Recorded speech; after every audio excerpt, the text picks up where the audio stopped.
हर बड़े काम की शुरुआत आपके उठाए छोटे छोटे कदमों से होती है। ये बात इसरो पर एकदम फिट बैठती है। भारत ने अपने अंतरिक्ष कार्यक्रम की शुरुआत बेहद सीमित संसाधनों के साथ की थी। भारत ने जब पहले उपग्रह को अंतरिक्ष में भेजा था तो शायद ही किसी ने सोचा हो कि भारत का अंतरिक्ष यान किसी दिन मंगल और चांद के लिए जा सकेगा। भारतीय अंतरिक्ष अनुसंधान संगठन इसरो का सफर बैलगाड़ी से शुरू हुआ और आज उस मकाम तक जा पहुंचा है जहां की भारत चांद पर अपना लैंडर उतारने के नजदीक पहुंच चुका है। भारत ने पहला रॉकेट 21 नवंबर 1963 को लॉन्च किया था, यानी मंगलयान से करीब 50 साल पहले। ये एक अपाचे रॉकेट था और इसे अमेरिका से लिया गया था। भारत में बना पहला रॉकेट रोहिणी 75 था, जिसे 20 नवंबर 1967 को लॉन्च किया गया था। फिर आया वो दिन जब भारत का पहला सैटेलाइट प्रक्षेपित किया गया, 19 अप्रैल 1975। इस दिन भारत के पहले उपग्रह आर्यभट्ट का प्रक्षेपण किया गया।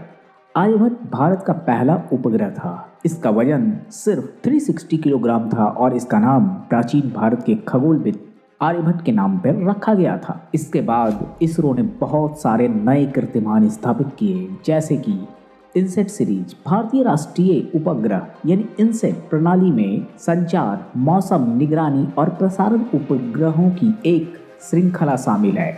इस सीरीज के मुख्य उपग्रहों में से INSAT 3D, INSAT 3DR, INSAT 3DS शामिल हैं।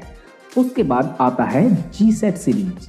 जी हाँ, जियोसिंक्रोनस सैटेलाइट। जीसैट सीरीज में संचार, रिमोट सेंसिंग और मौसम संबंधी प्रयोगों के लिए उपयोग किए जाने वाले उपग्रह शामिल हैं। इस सीरीज के प्रमुख उपग्रहों में से जीसैट 6, जीसैट 7A और जीसैट 30 शामिल हैं।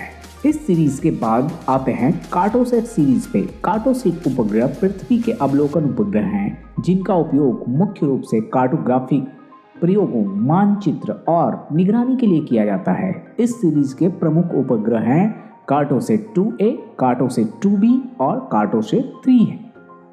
अब इसके बाद इसरो द्वारा प्रक्षेपित उपग्रह की लिस्ट में है रिसोर्ससेट सीरीज। जी हाँ, रिसोर्ससेट सीरीज उपग्रह, इसमें शामिल सैटेलाइट्स भूमि और जल संसाधनों के सहित संसाधन निगरानी और प्रबंधन के लिए समर्पित है। रिसोर्ससेट 1 और रिसोर्ससेट 2 इस सीरीज के उपग्रह हैं।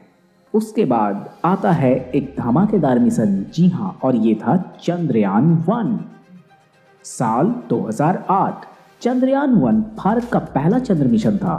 यह विभिन्न वैज्ञानिक उपकरणों को ले गया और चांद के अनुसंधान में महत्वपूर्ण योगदान दिया।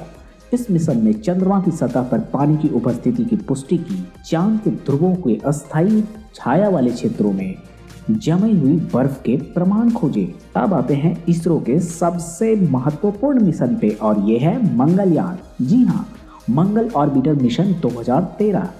मंगलयान भारत का पहला अंतर्ग्रहीय मिशन था, यानी कि किसी भी प्लैनेट पे इसरो के द्वारा छोड़ा गया ये पहला मिशन था। यह 2014 में मंगल की कक्षा में पहुंचा और इस पहुंच के साथ ही भारत अपने प्रतिद्वंदी चीन को पछाड़कर यह उपलब्धि हासिल करने वाला पहला एशियाई देश बन गया। इस मिशन में मुख्य रूप से मंगल ग्रह के वातावरण और खनिज संरचनाओं का अध्ययन करना था। अन्य निष्कर्षों के अलावा मंगल ग्रह पर मीथेन की उत्पत्ति और इसके विभिन्न प्रकारों पर डेटा प्रदान करना था। इसरो का एक और प्रमुख मिशन था चंद्रयान 2।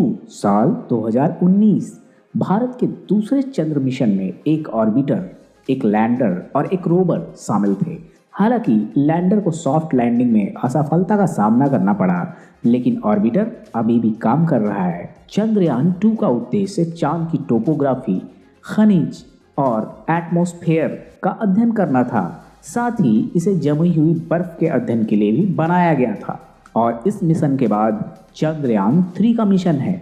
जी हाँ, और इसका वजन 3900 किलोग्राम है और इसकी लागत 675 करोड़ रुपए है। इसमें लैंडर मॉड्यूल, जिसका नाम विक्रम रखा गया है, इसका वजन 1500 किलोग्राम है और इसके भीतर 26 किलोग्राम का रोवर है, जिसे प्रज्ञान नाम दिया गया है। इसके अलावा इसरो दुनिया भर के अलग अलग देशों से उपग्रहों को अपने रॉकेट से लॉन्च करता है और दुनिया में इसरो का परचम दिन प्रतिदिन फहराता जा रहा है। तो छोटे कदमों से शुरू हुआ ये सफ़र अब अंतरिक्ष में एक लंबी छलांग तक पहुंच चुका है। तो दोस्तों, ये वीडियो कैसा लगा? अगर अच्छा लगा तो please like share and subscribe करें। धन्यवाद।